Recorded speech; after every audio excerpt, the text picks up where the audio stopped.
nizunguke mimi maisha yangu yote, nakupa nishughulikie.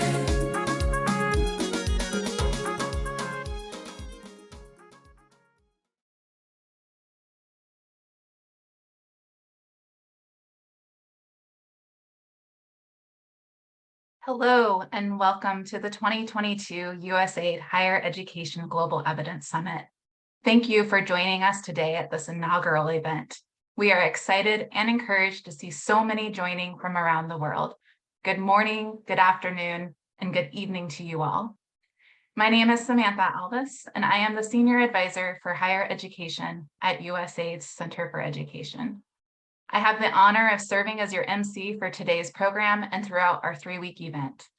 I will be sharing MC duties with my colleague, Jennifer LeBron. Jennifer, could you join me to introduce yourself? Thank you, Samantha, and welcome to you all. My name is Jennifer LeBron, and I am the leader of the USAID Higher Education Learning Network, the HELN, or what we refer to as the Helen. I am delighted to be sharing MC duties with Samantha, and I'm very excited to officially launch the Helen at this wonderful gathering of global colleagues. At today's closing session, we will be sharing more about the Helen and its commitment to connecting our members to the ideas, evidence, practices, and people that can help you improve your work and make an impact in your communities. But more on the Helen later today, and actually throughout the summit. For now, I want to turn this back over to Samantha, who can share more about today's agenda and some important information to help you make the most of your time with us. Samantha? Thank you, Jennifer. USAID's goal in hosting this summit is to expand the higher education evidence base of what works to strengthen higher education, beginning with our 3 interrelated themes: innovation, employability, and private sector engagement. These themes, developed in consultation with our Higher Education Summit Steering Group and Helen Community Consultations, are drawn from the USAID Higher Education Learning Agenda, a collection of learning questions designed to support the generation, capture, and dissemination of evidence to improve the quality and impact of USAID higher education programming. But these questions aren't unique to USAID programming, as we'll learn from our over 80 breakout sessions, poster presentations, and lightning talks. I'm also excited that our last day of the summit will focus on a convergence of these themes and introduce new conversations to explore the role of higher education in crisis and conflict-affected settings and in supporting democracy and student activism. Taken together, this inaugural summit represents an opportunity to improve practices around the world by building and sharing evidence. To begin that opportunity, our focus this first week of the summit is on innovation, and specifically question 6 of the learning agenda. How can higher education systems and institutions play a more active role in the development and strengthening of national and regional innovation ecosystems? Let's start today's program. It is my pleasure to introduce and welcome Leanna Marr to offer a welcome and remarks on behalf of USAID. Leanna Marr is USAID's acting deputy assistant administrator and acting senior coordinator of United States Basic International Education Assistance in the Bureau for Development, Democracy, and Innovation, or DDI. You know, we love our acronyms at USAID. We're going to do our best to try to spell them out every time. As a USAID Foreign Service officer since 2004, Leanna has used her expertise in education and crisis and conflict settings, serving in Guinea, South Sudan, Sudan, North Macedonia, and in Morocco, where she was the program officer and acting mission director. In addition, she has served as USAID's senior education advisor in the Office of Afghanistan and Pakistan Affairs. With that, I'd like to turn this over to Acting Deputy Assistant Administrator Leanna Marr. Leanna, the floor is yours. Great. Thank you so much, Samantha, for that introduction, but also thank you for your vision and all of your hard work to bring this summit about. I'm just so excited about this summit. I'd like to welcome everyone to the USAID Higher Education Evidence Summit, our first ever. I'm really excited to welcome attendees from around the world. I was just watching the chat room and seeing folks from all over the globe. And this, again, is our inaugural event focused on expanding evidence on how the core functions of higher education systems can be strengthened to promote social and economic development in USAID. Higher education institutions, your faculty, staff, and students have been a partner in USAID programming since our founding by President Kennedy in 1961. We know that achieving development objectives cannot be done without well-functioning higher education systems and institutions. I'm appreciative to the Center for Education and USAID's Leading Through Learning global platform for the planning of the summit and their efforts to showcase the agency's work that advances our knowledge and evidence base on the role of higher education. This role is not only important for the Center of Education staff, but also for the Bureau for Development, Democracy, and Innovation and the agency as a whole. DDI comprises 4 centers and 5 hubs. The centers serve as USAID's leaders for technical assistance in democracy and governance, economics and market development, education, energy, environment, human rights, and infrastructure. We're just a small bureau covering a lot of area. Higher education plays a role across all of this work. Indeed, it plays a role in every sector where USAID works. Through DDI's Innovation, Technology, and Research Hub, USAID partners with higher education institutions in the United States and partner countries to increase the use of scientific research, tools, and analysis, and to improve development outcomes. Some initiatives include the Partnership for Enhanced Engagement in Research, otherwise known as PEER, which has directly funded scientists and engineers in USAID partner countries for over 10 years who collaborate with with US government-funded researchers to address global development challenges. The newest research division program, Building Research and Innovation for Development, Generating Evidence, and Training, otherwise known as Bridge Train, supports partnerships between higher education institutions in USAID partner countries and in the US to develop research, innovation, and training centers for knowledge development. It's aimed at addressing local and national development priorities. In the Local Faith and Transformative Partnership Hub, also known as the LIFT Hub, within DDI, they work to establish partnerships with non-traditional and diverse actors that promote shared values and advance sustainable, inclusive development and public diplomacy. Some initiatives focused on higher education include American Schools and Hospitals Abroad, ASHA, which advances US foreign policy and public diplomacy by supporting partnerships between organizations in the US and abroad that strengthen educational and medical institutions. There's also the Minority Serving Institutions Program, MSI, which conducts outreach to MSIs, including historically Black colleges and universities, Hispanic serving universities, and institutions serving Asian American, Native American, Pacific Islander, and Indigenous Americans to raise awareness of USAID partnership opportunities and to increase MSI participation in USAID programs. So you can see we have a lot of programs that really focus on building the bridge between higher education institutions here in the US and abroad. Personally, over my career with USAID as an education officer, I've seen many highly effective higher education programs. One that really is close to my heart was in South Sudan. We brought 14 women together from different ethnic groups to do a master's degree program in secondary education, but it also focused on peace education. We brought the women to the US where they did their master's at Indiana University. All 14 women are back in South Sudan working in education and have formed a strong network of women working to transform not just the education system, but the country as a whole. They're working in the Ministry of Ed, they're working in universities, they're working with women's peace groups, really quite an effective group of women. I'm so proud of that program and of those women and the change that they're making. So I've seen the agenda, it's packed with amazing events, so I don't want to delay any longer. I'm just really pleased that so many of you have joined us this morning. I look forward to the opportunity to listen and learn from the global higher education community over the next 3 weeks and to see our agency's higher education learning agenda advanced by the lessons shared through the agenda. Thank you all. Thank you, Leanna, for sharing about the many ways that USAID through DDI, and as you said, across the entire agency and technical sectors, are embracing working with and through higher education to advance development through innovation. I now have the pleasure of introducing our keynote speaker, Alexis Bonnell. Alexis is a senior business executive and emerging technology evangelist, and I have to say, We were all very jealous of this title, being able to be an evangelist at Google Cloud. Before joining Google Cloud, she served as the Chief Innovation Officer here at USAID and the Director of Engagement and Communications at the US Global Development Lab, now the Innovation, Technology, and Research Hub in DDI.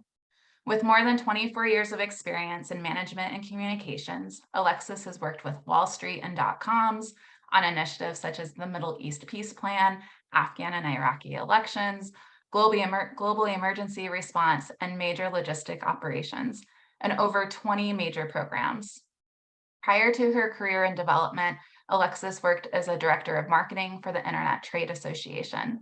She is co-author of the book Get Your Dream Job and has multiple degrees and professional certifications from Pepperdine, New York University, Stanford, Kellogg School of Management at Northwestern University, and other institutions.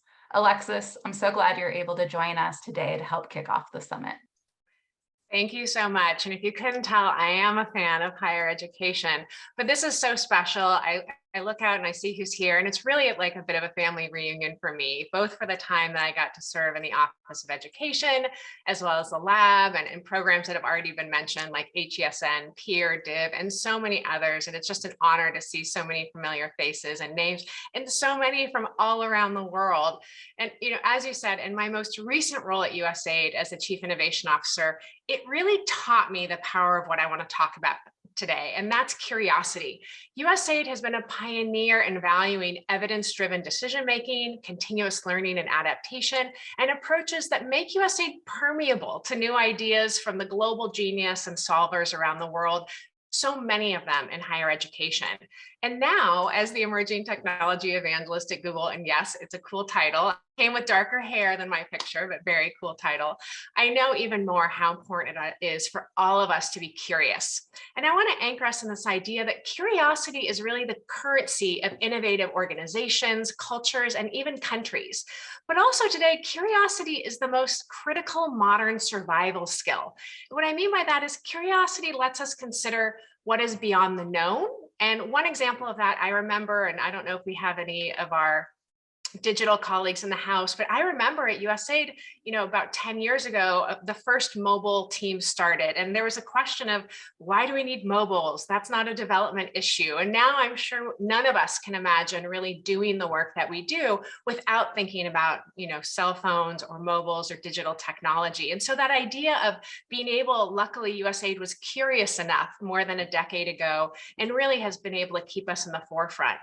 But also when we reflect on things like USAID's focus on localization, let's not only be curious about what local organizations we might partner with, but let's be curious about our customers.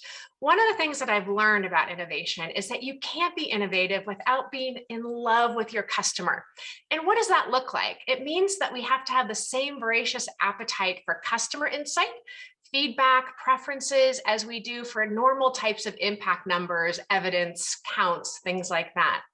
And it's also really critical when we think about the role of curiosity in evidence and learning, is if you think about it, evidence and learning doesn't matter if you're not evolving. And if it isn't driven by curiosity, otherwise you're relearning the same thing. You're validating the known versus exploring the unknown.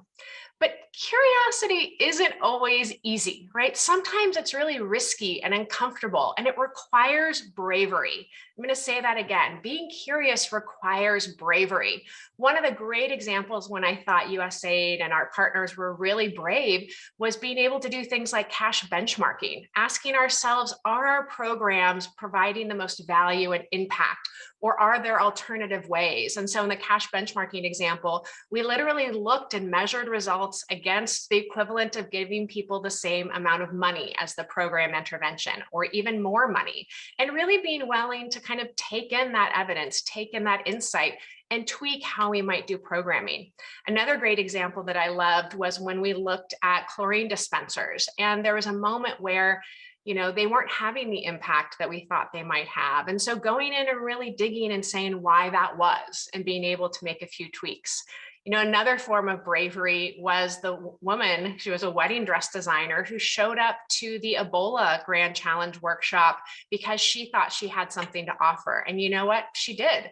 She got partnered with a really amazing team of engineers, and they created some of the most advanced personal protective equipment. So this idea of really being brave, being audacious, and I love that USAID uses models like challenges, prizes, and ventures to be able to look outside. But part of that is also being able to look outside our own expertise. And this is what I love about the higher education solution model, really tapping into that curiosity engine that higher ed can provide. And what that also means is making space to be curious with others and being able to leverage that. But I'll also share what I learned about what might make it hard to be curious. The first barriers are things like fear of risk or punishment.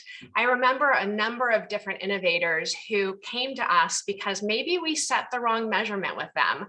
And they came to us and they were brave enough to say, you know, we think you're measuring the wrong thing. We want to change our program. We want to tweak how we're being measured for this reason. And if you think about it, that actually takes a lot of bravery, right? We'd already accepted kind of how we were going to distribute funds. You know, they could have just taken those funds, but they came back to us and said, we really want to make sure we're being measured for the value to that customer. And they were willing to work with us. So again, being able to overcome that fear and have those discussions. Also, as I mentioned with cash benchmarking, sometimes we fear what it might look like to bring disconfirming data, right? What happens if what I assume is working actually isn't? And how do I navigate that? And that's what I really value about USAID being that continuous learning organization. But also sometimes we can be our own barriers when it comes to curiosity. And this was a journey I had to take myself on in trying to be innovative. And that was, I had to recognize what I call the me, the we, the us, and the them.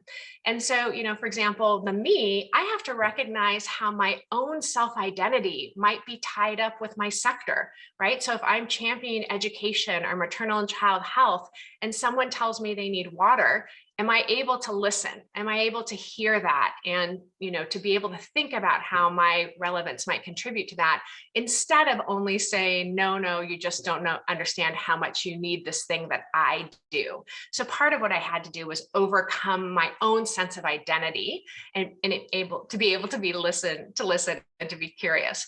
The second, though, the we, is this idea that oftentimes sectorally, we are always surrounded by people who value the same things, right? Whether that be democracy or governance or health issues. And if we're always around people who value the same thing, who have the same sense of identity, then again, it can be much harder to stay curious, to take risks, because we surround ourselves with things that are reinforcing. So again, stepping back and think, how am I curious, maybe beyond my sector or beyond the group of experts or beyond the methods that I'm using? The us is really this idea of how do I look at how I structure things to be curious. So as an example, doing a normal program might be one way, but doing a challenge, a prize, a partnership with a higher education institution, changing up that process, doing something with a local organization is another way that people exercise curiosity.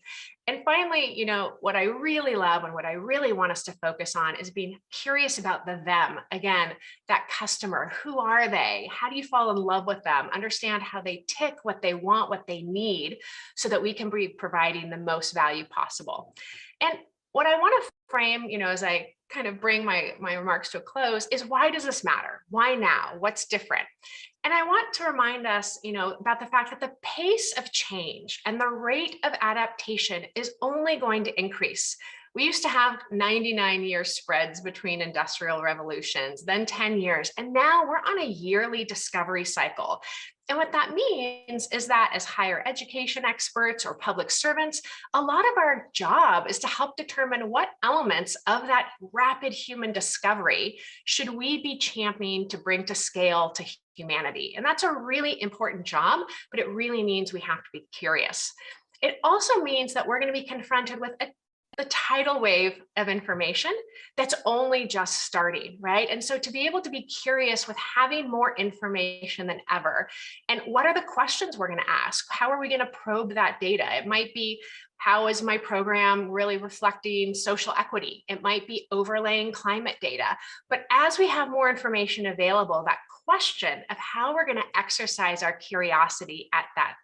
And I think for many of you in higher education, you recognize that the graduates that are entering the workplace today, the workplace, the work, the sector that might be fundamentally different from the time they graduate, right? And really that idea of treating education as a journey of curiosity, not a destination, right?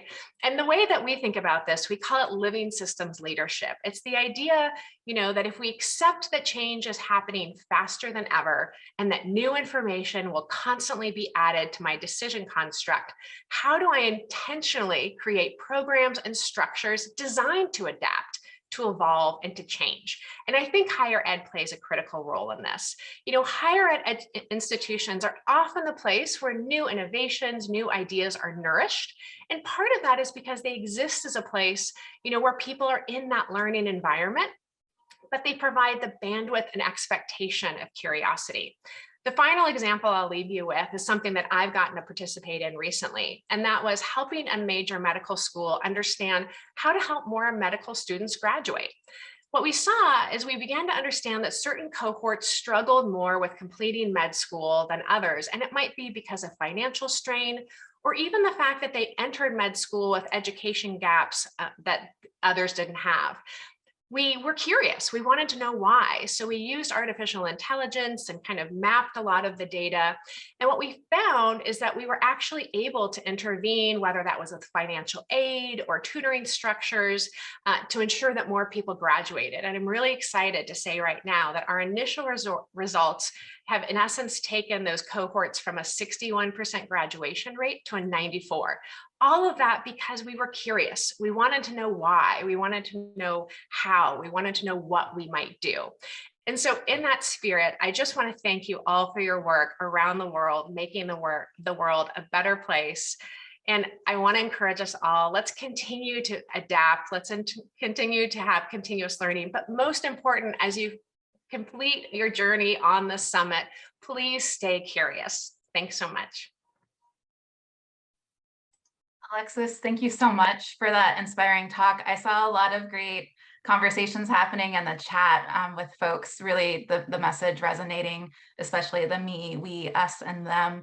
I hope that we can all continue to bring that sense of curiosity and bravery and how we engage over the course of the summit and as we continue to work on our higher education programming. Thank you again for joining us.